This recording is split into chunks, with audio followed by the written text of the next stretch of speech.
नमः सर्वेभ्यः सर्वेषां हार्दं स्वागतम्। अद्य वयं बाह्यप्रयत्नविषये चर्चां कुर्मः।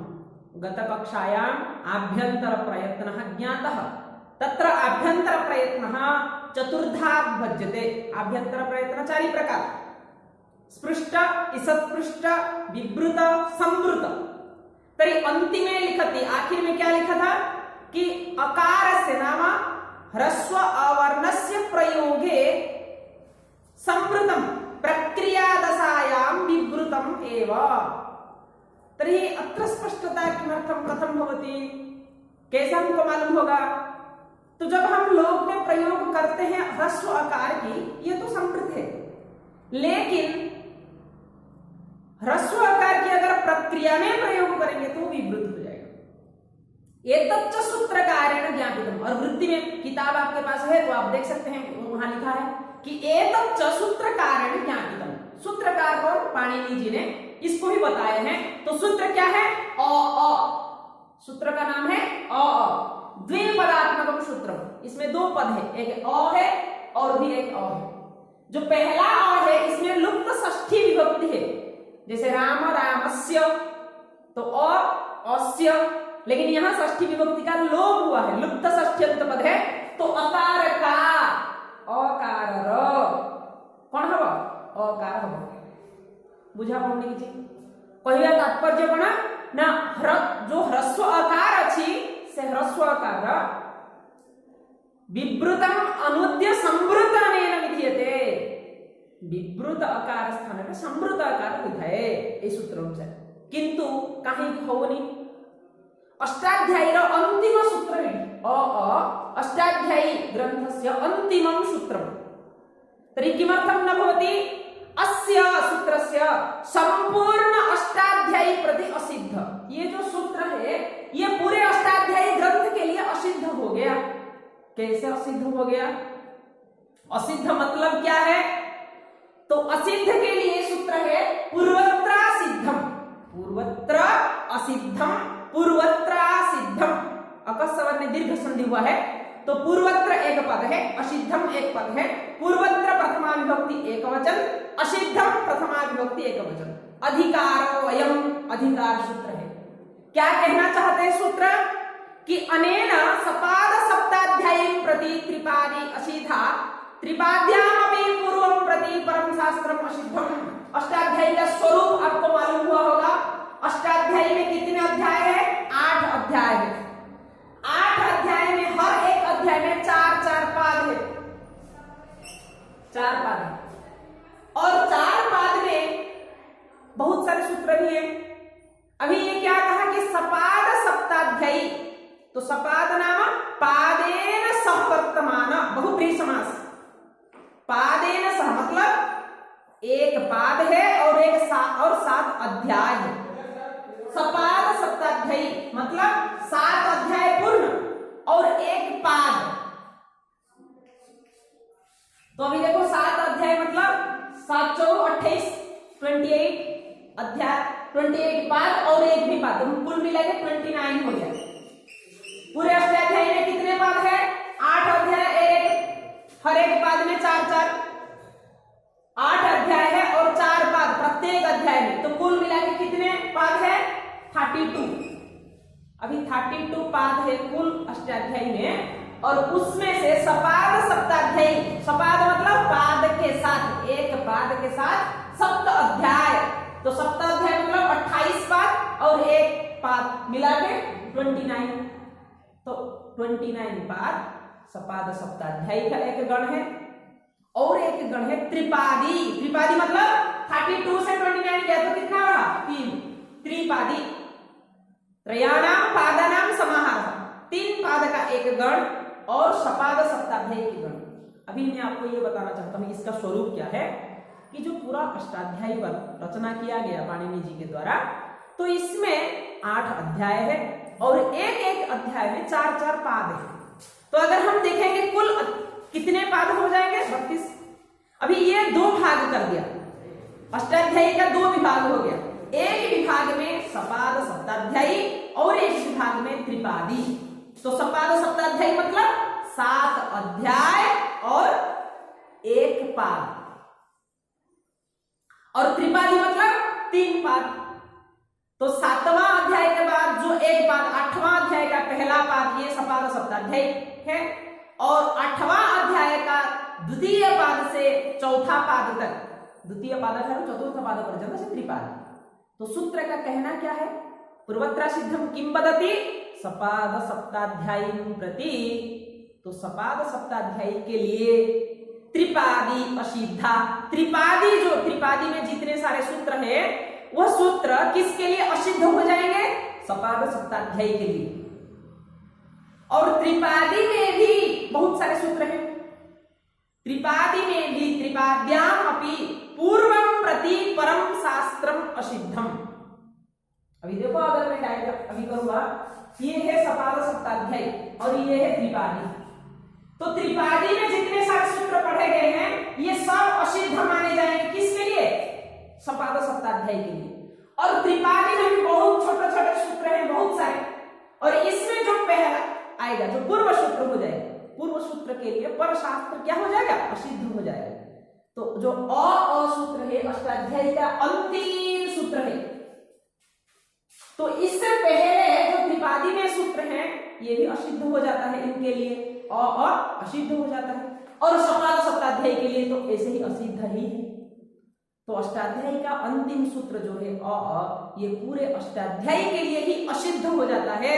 तो उसके द्वारा किए जाने वाला कार्य भी असिद्ध है। सूत्र द्वारा जो काम करा से काम कौन असिद्ध हो कहेंगे न से संपूर्ण अष्टाध्यायी प्रति ही असिद्ध है।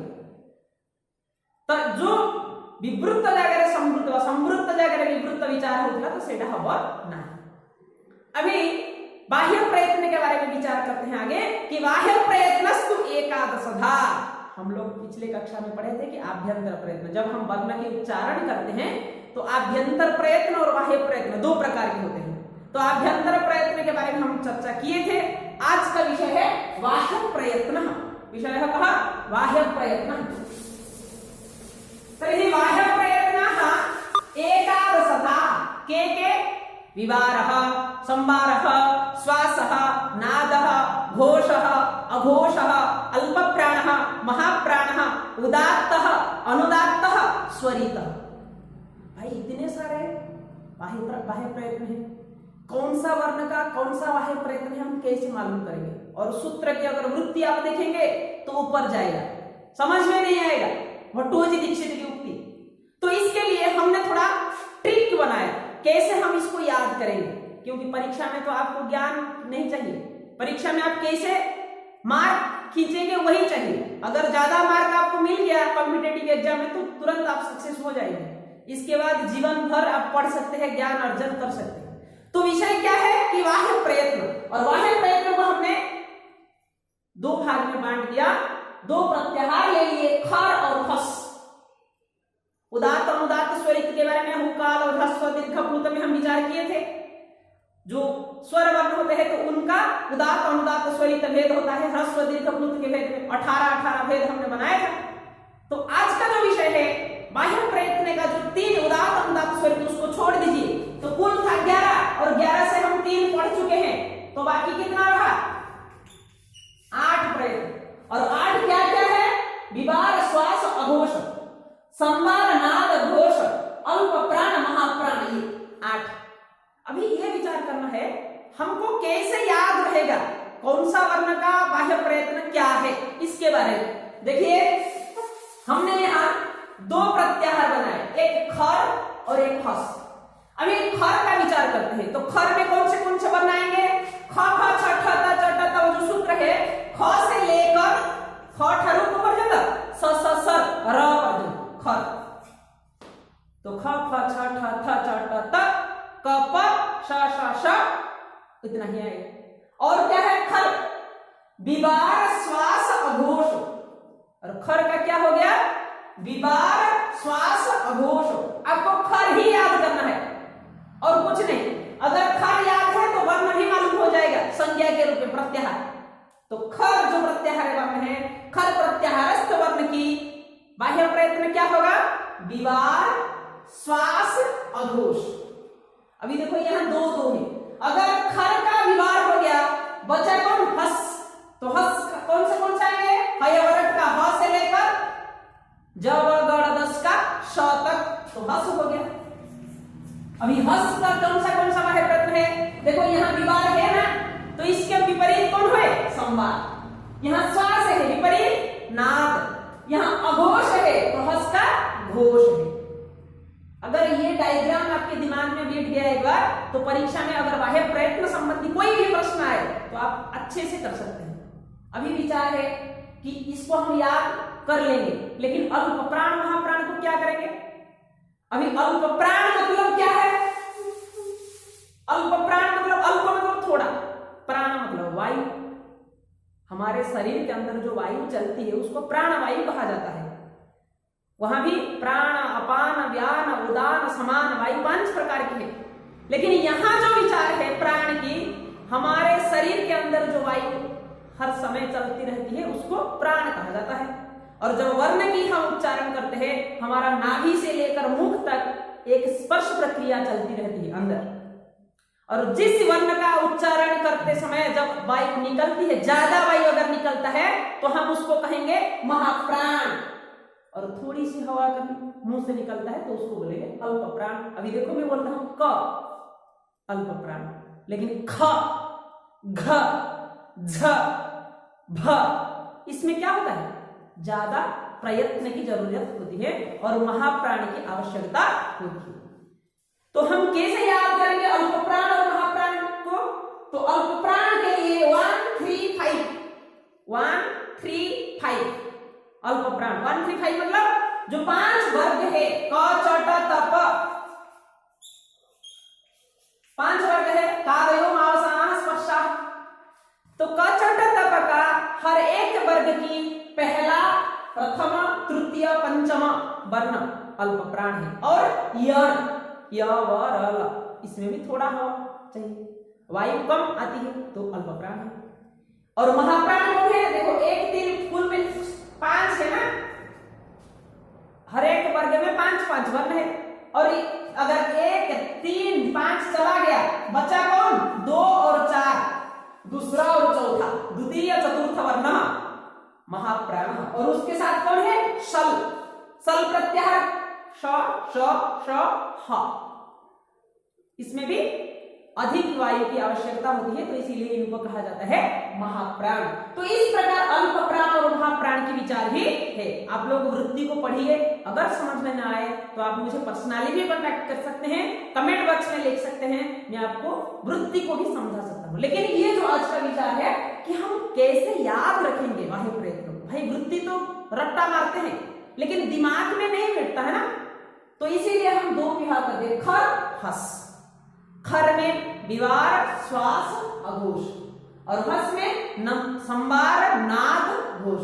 अभी नाद को कैसे याद रखेंगे, जैसे हस, कोई हंसता है तो उसका नाद मतलब जो साउंड होता है, शब्द ज्यादा होता है तो नाद, डमरू बजाते समय नाद भी होता है, तो हस से प्रत्याहार नाद है, और नाद हस हो गया तो खर हो जाएगा श्वास, वहां अगर घोष है तो ये हो जाएगा अघोष, वहां अगर संवार है ये हो जाएगा विवार। तो इस प्रकार के विचार है। और आगे क्या लिखते हैं, कादयो अवसान स्पर्शः, क से लेकर म तक स्पर्श है, यरलवाह अंतस्थाः, अंतस्थ कौन है, यरलव, शल उष्माणः, सल प्रत्याहार में जो श श श ह है ये उष्म वर्ण है, और अचस्वराः, अच प्रत्याहार जो अ इ उ रु ए ओ ऐ ये जो वर्ण है ये स्वर वर्ण है, और अह के ऊपर जो बिंदी है और अ के बाद में जो देव बिंदी है उसको अनुस्वार और विसर्ग कहा जाता है।